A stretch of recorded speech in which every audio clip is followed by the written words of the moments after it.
Selamat datang di channel Simar Imam. Sembari mendengarkan tinggalkan like dan komentarnya bosku. Jangan lupa pasang headset kalian. Siapkan kopi dan camilan. Lupakan kenangan tentang mantan. Mari kita dengarkan sambil rebahan. Penguasa kuil surgawi. Bab 649. Ang. Tepat setelah pria berbaju putih muncul di jalan-jalan Xia Jing, naga yang selalu bertanggung jawab memantau nasib nasional Xia Jing mengeluarkan suara meringkik yang sedikit membingungkan. Jadilah baik. Pria berbaju putih itu mengangkat kepalanya dan tersenyum pada naga takdir nasional jauh di langit. Setelah mengatakan sesuatu dengan lembut, naga takdir nasional jauh di langit tidak mengeluarkan suara lagi. Dia langsung tenang. Jika orang lain melihat pemandangan ini, mereka akan terkejut dan tidak bisa berkata-kata. Satu kata bisa membuat naga raksasa peruntungan nasional setingkat dinasti Sudo Langit, raksasa bertubuh 1 juta meter, menjadi tenang dan damai. Berapa banyak kekuatan yang dibutuhkan? Dan ini bukanlah sesuatu yang bisa dicapai hanya dengan menjadi kuat, ada beberapa hal di dalamnya yang bahkan lebih menakutkan. Dan pria berbaju putih itu tidak lain adalah orang yang dimangsa Diga langsung di dunia gelap Yuan. Tidak ada yang tahu bagaimana Yuan menipu Dijia. Demikian pula, di hati setiap orang, Yuan telah sepenuhnya ditelan oleh Dijia. Kekuatan Dijia telah meroket. Keberanian orang itu untuk menghadapi dinasti langit kegelapan berbeda dari kekuatan tempur yang tiada taraf tidak bisa dipalsukan.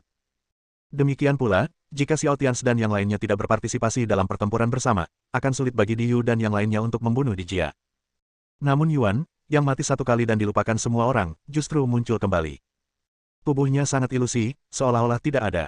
Aura di tubuhnya juga berfluktuasi antara 4 kesengsaraan semu dan kesengsaraan keempat. Yuan mengangkat kepalanya dan melihat naga keberuntungan nasional yang tersembunyi jauh di langit. Melihat tubuh yang hampir 1 juta meter itu, Yuan memiliki senyuman di matanya. Jangan khawatir, dalam beberapa hari, setelah kamu dan aku berada sepenuhnya menyatu, kamu itu adalah roh surga yang sebenarnya. Yuan melihat pemandangan Xia Jing lagi. Sejauh yang dia bisa lihat, semua orang bersiap untuk pertempuran terakhir yang menentukan. Setelah Guzi mengangguk, dia berkata pada dirinya sendiri, sangat bagus, lebih baik dari yang saya bayangkan. Tidak, dengan kata lain, perkembangan generasi ini telah melebihi ekspektasi saya. Setelah Yuan berhenti, dia terus berbicara pada dirinya sendiri, melihat ke arah markas perang Xia Jing dan berkata, Xiao Tians. Bagaimana saya harus mengatakannya, kamu adalah kecelakaan, tetapi kamu juga sangat baik. Kamu tidak termasuk dalam rencanaku. Titik. Tetapi karena keberadaanmu, proses integrasi dunia ini telah dipercepat. Dan aku yakin kehadiranmu akan membantuku menghilangkan banyak rintangan di saat-saat terakhir. Tapi setelah pertempuran yang menentukan, bagaimana aku mengaturmu? Yuan melihat ke arah markas perang Xia Jing dan mengerutkan kening saat dia berbicara. Jelas sekali, apa yang baru saja dikatakan Yuan pada dirinya sendiri mengungkapkan banyak rahasia. Semua yang dilakukan Tianxia hari ini, dan bahkan perkembangan dunia departemen perang di dunia ini, semuanya merupakan perhitungan halusnya. Berdasarkan perhitungannya, dunia departemen perang, atau dengan kata lain Tianxia, seharusnya tidak berkembang begitu cepat dan menjadi begitu kuat. Namun kemunculan Xiao Tians langsung mengubah segalanya. Jalan Tuan di jalan Kaisar Manusia, di dunia ini, orang-orang yang benar-benar mengambil jalan Kaisar Manusia benar-benar dapat muncul. Alis Yuan mengerutkan kening lebih dalam. Setelah Yuan tinggal di sana sendirian untuk beberapa saat, dia mengerutkan kening dan menggelengkan kepalanya, tidak lagi memikirkan Xiao Tians. Pada saat yang sama, dia juga mengalihkan pandangannya ke markas perang Xia Jing. Dan pada saat ini, ketika Yuan terdiam, dia berada jauh di bawah tanah di markas perang Xia Jing, bahkan di ruang misterius tersembunyi tepat di bawah Longqi. Terbaring di sana adalah seorang wanita misterius berambut panjang yang ditutupi baju besi ungu emas, dengan topeng ungu emas di wajahnya, dan tubuh dengan lekuk tubuh yang sempurna. Yang tidak diketahui siapapun adalah bahwa terdapat sejumlah besar energi di kolam naga setiap saat, yang dimasukkan dari atas kolam naga ke dalam tubuh wanita misterius itu. Wanita misterius berarmor ungu emas itu sepertinya menderita beberapa luka, matanya yang tidak wajar tertutup rapat, dan auranya sedikit tidak teratur. Namun momentumnya tidak kalah dengan Diga di masa jayanya. Pada saat ini, tepat setelah sosok Yuan muncul di Xia Jing, kelopak mata wanita misterius itu bergerak. Kemudian fluktuasi yang sangat tidak jelas menyebar ke pikiran Yuan. Kamu di sini, jadi apakah kamu akan mendirikan dinasti Tiongkok?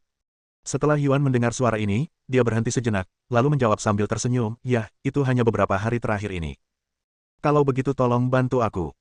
Dijia seharusnya punya cadangan, aku bisa merasakannya. Petik 2. Wanita bertopeng ungu dan emas di wajahnya berkata setelah terdiam beberapa saat, oke, jangan lupa apa yang kamu janjikan padaku. Yuan tersenyum dan mengangguk dan berkata, tentu saja. Yah. Wanita bertopeng ungu emas itu mengucapkan satu kata lagi sebelum memutuskan kontak dengan Yuan. Saat aura di tubuhnya berfluktuasi, ruang misterius di bawah kolam naga benar-benar lenyap dan tersembunyi. Haha. Sudah puluhan ribu tahun, dan akhirnya akan segera berakhir. Dunia ini pasti akan dipromosikan menjadi dinasti surgawi dengan potensi terbesar. Pastinya. Napas lega yang panjang. Entah bagaimana, Yuan saat ini benar-benar berbeda dari saat dia berbicara dengan Xiao Tian sebelumnya, seolah-olah dia adalah orang yang sama sekali berbeda. Sebagian besar alasan mengapa sumber yang sama percaya bahwa potensi dan pencapaian akhir dunia ini akan sangat tinggi juga karena di dunia ini, sebenarnya ada orang yang telah memulai jalan kaisar manusia. Salah satu jalan terkuat di langit berbintang yang tak berujung. Saat berikutnya, ketika Yuan sedang bersemangat, suara yang jelas dan kekanak-kanakan terdengar dari sampingnya, "Paman, paman, apa yang kamu tertawakan?" Yuan menunduk dan melihat seorang gadis kecil yang sangat lembut dan imut. Yuan tersenyum dan bertanya kepada gadis kecil itu, "Nak, bisakah kamu melihatku?" Gadis kecil itu mengangguk setuju dan berkata, "Ya, ya, saya dapat melihatmu. Bukankah kamu hanya berdiri di sini?" "Ada apa, paman?" Yuan berlutut, tersenyum dan menyentuh kepala gadis kecil itu dan berkata, "Nak, dunia akan diselimuti kegelapan, dan mungkin akan ada perang.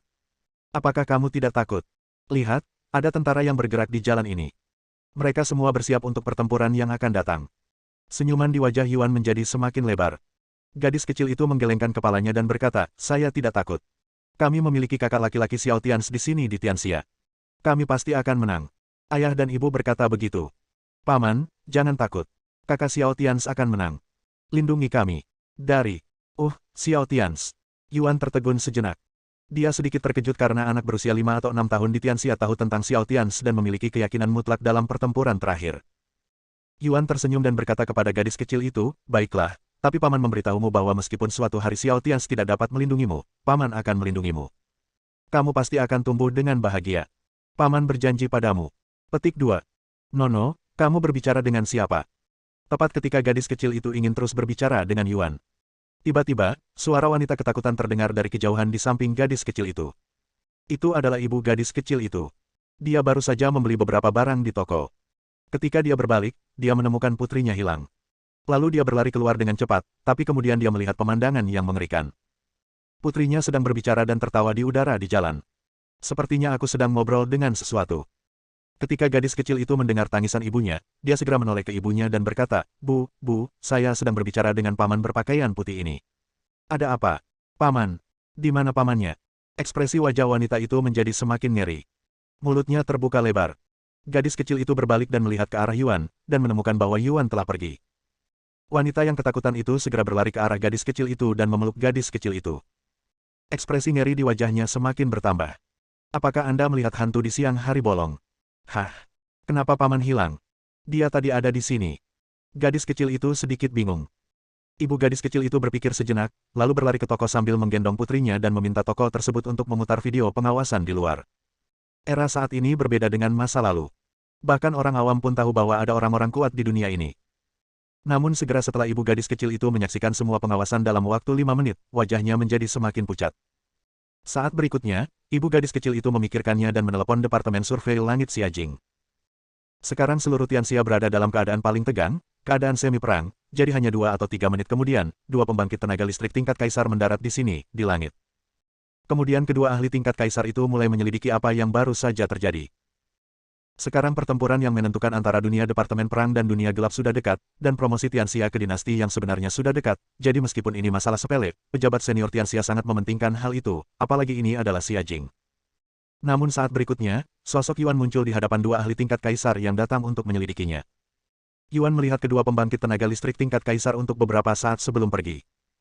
Ia juga sangat puas dengan efisiensi kerja Tianxia. Yang tidak diketahui Yuan adalah 1 jam kemudian, masalah sepele di jalan telah dilaporkan ke markas besar Departemen Perang. Dianalisis dan ditanggapi dengan serius oleh para ahli yang lebih kuat. Pada saat yang sama, saat Yuan meninggalkan jalan di mana dia berada sekarang dan terus berjalan di Xiajingnei. Xiao Tians, yang berada di markas besar perang Xiajing puluhan mil jauhnya, mengerutkan kening dan melihat ke arah Yuan sebelumnya. Saat Heidi melihat Xiao Tians tiba-tiba menatap ke satu arah, dia tidak bisa menahan diri untuk tidak bertanya pada Xiao Tians, "Tians, ada apa?" Xiao Tians mengerutkan kening dan menggelengkan kepalanya dan berkata, "Tidak apa-apa. Aku hanya merasa seperti ada yang menatapku di sana. Tapi aku memeriksanya, dan tidak ada seorang pun di sana." Heidi tersenyum dan berkata, "Saudaraku, kamu berada di bawah terlalu banyak tekanan. Mengapa kamu tidak istirahat dan bersantai?" Xiao Tians tidak berkata apa-apa lagi dan hanya mengangguk. "Hanya saja ada pemikiran ekstra di hati saya. Pada levelnya, induksi umum tidaklah salah. Apakah ada orang kuat yang bersembunyi di dunia ini?" Xiao Tians teringat kejadian kecil tadi. Pada saat ini, di markas besar Departemen Perang di Xiajing, Xiao Tian sedang mengadakan pertemuan dengan sekelompok ahli terkemuka di dunia Departemen Perang, merencanakan promosi Tianxia ke dinasti surgawi. Dan orang-orang seperti Qin Wu, Liu Che, Zhu Di, negara-negara berperang panjang, Tang Yun dan lainnya tidak ada di sini. Bahkan Qin Wu mengasingkan diri lagi setelah kembali dari dunia gelap beberapa jam yang lalu. Mereka semua merasa masih memiliki beberapa rahasia dan potensi di dalamnya, dan mereka juga ingin membuat terobosan lain di pertarungan terakhir. Terlebih lagi, nasib nasional Tianxia pada dasarnya telah mencapai tingkat dinasti surgawi. Peningkatan kualitatif dalam nasib nasional juga telah memberikan dorongan dan bantuan besar bagi beberapa orang. Tepat ketika Xiao Tian selesai berbicara dengan Kaisar Hitam, Qin Wu, Liu Che dan yang lainnya sedang mundur di berbagai tempat di Xiajing. Aura di tubuh mereka mulai melonjak. Ini adalah jenis lonjakan yang terjadi tanpa peringatan atau alasan apapun. Awalnya, dia belum benar-benar menembus tingkat 3 kesengsaraan, dan masih selangkah lagi. Qin Wu, Liu Che, Zhu Di, Long Zhanguo, Tang Yun dan lainnya hanya dapat dipromosikan ke 3 kesengsaraan setelah Tianxia secara resmi dipromosikan menjadi dinasti surgawi. Pada saat ini, aura di tubuh mereka langsung ditingkatkan ke tahap awal 3 kesengsaraan. Dan itu masih meningkat dengan cepat, dan segera mencapai puncak tahap awal 3 kesengsaraan, dan kemudian tahap tengah 3 kesengsaraan. Budidaya dan kekuatan tempur telah meningkat pesat, dan pada saat ini, di ruang retret masing-masing 5 orang, bayangan kompleks istana besar muncul di atas kepala mereka. Ada hantu istana dinasti kekaisaran, dan ada juga yang berada di puncak dinasti. Yang muncul di atas kepala negara-negara berperang panjang adalah markas besar Departemen Perang di dunia ini. Setelah hantu istana ini muncul, ada kekuatan takdir dan takdir nasional yang kuat, ditanamkan ke dalam tubuh beberapa orang. Demikian pula, setengah jam kemudian, aura Qin Wu dan lainnya meningkat ke tingkat memasuki tahap akhir 3 kesengsaraan. Kekuatan takdir di 5 negara bagian utama Tianxia yang terkait dengan 5 negara bagian tersebut juga mulai meroket. Bagaimana ini mungkin? Qin Wu dan yang lainnya membuka mata karena terkejut di ruang rahasia masing-masing. Promosi beberapa di antaranya barusan seperti mimpi. Cepat, terlalu cepat, jauh lebih cepat dibandingkan saat mereka dipromosikan di pertandingan nasional, memberi mereka umpan balik yang kuat dan meningkatkan kinerja mereka lebih cepat.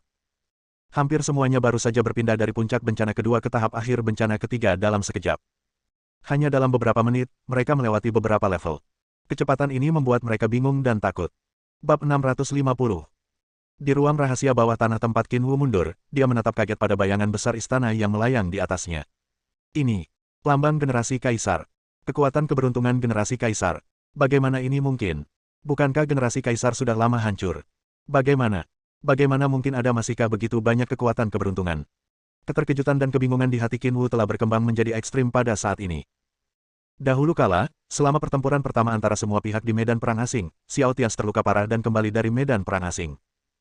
Ketika Qin Wu melihat Xiao Tian untuk pertama kalinya, bayangan generasi kaisar muncul di benaknya.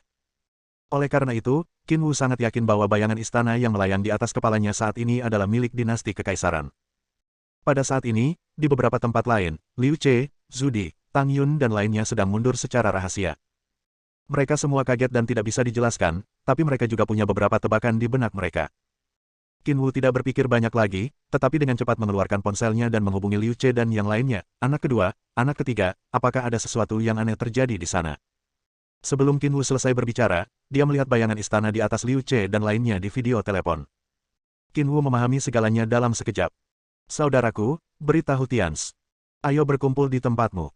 Setelah Liu Che dan Zhu Di bereaksi lebih dulu, mereka menutup telepon dan bergegas menuju tempat peristirahatan Qin Wu. Dan saat Qin Wu dan yang lainnya menutup telepon, Tang Yun menelepon Qin Wu. Setelah Tang Yun menutup telepon, dia segera bergegas ke sisi Qin Wu. Hanya dalam 5 atau 6 menit, Qin Wu, Liu Che, Zhu Di, Long Zhanguo, Tang Yun dan yang lainnya berkumpul bersama di rumah Tetua Agung dan di ruang rahasia bawah tanah tempat Tetua Agung mundur. Di atas kepala 5 orang, 5 bayangan ilusi keberuntungan muncul lagi. Semenit kemudian, setelah menerima berita tersebut, Xiao Tians juga bergegas dari markas besar Departemen Perang bersama Hei Emperor. Tians, kami berlima tiba-tiba berkomunikasi tentang kekayaan dinasti kuno, dan kekuatan tempur kami meningkat secara dramatis. Kami tidak tahu apa yang terjadi. Begitu Xiao Tians memasuki pintu, Qin Wu berkata kepada Xiao Tians dengan wajah serius. Ingat dalam 1 detik. Xiao Tians mengerutkan kening dan bertanya, tiba-tiba kamu berkomunikasi tentang keberuntungan. Apakah tidak ada tandanya? Qin Wu menggelengkan kepalanya dan berkata, tidak. Liu Che, Zhu Di, Long Zhanguo, Tang Yun dan lainnya di sisi lain juga menggelengkan kepala dan berkata, tidak ada tanda-tanda, dan kami berlima terbangun melalui komunikasi pada saat yang sama. Kerutan di dahi Xiao Tians semakin dalam, dan dia mengamati aura beberapa orang. Pada saat ini, aura Qinwu dan yang lainnya telah mencapai tingkat tahap akhir dari 3 kesengsaraan. Dan itu masih terus berkembang. Xiao Tianzi yakin dalam hatinya bahwa ketika Tianxia secara resmi dipromosikan menjadi dinasti surgawi 2 hari kemudian, kekuatan 5 Qinwu dan Tang Yun pasti akan mencapai puncak 3 kesengsaraan. Selain itu, beberapa dari mereka memiliki keberuntungan di zaman kuno.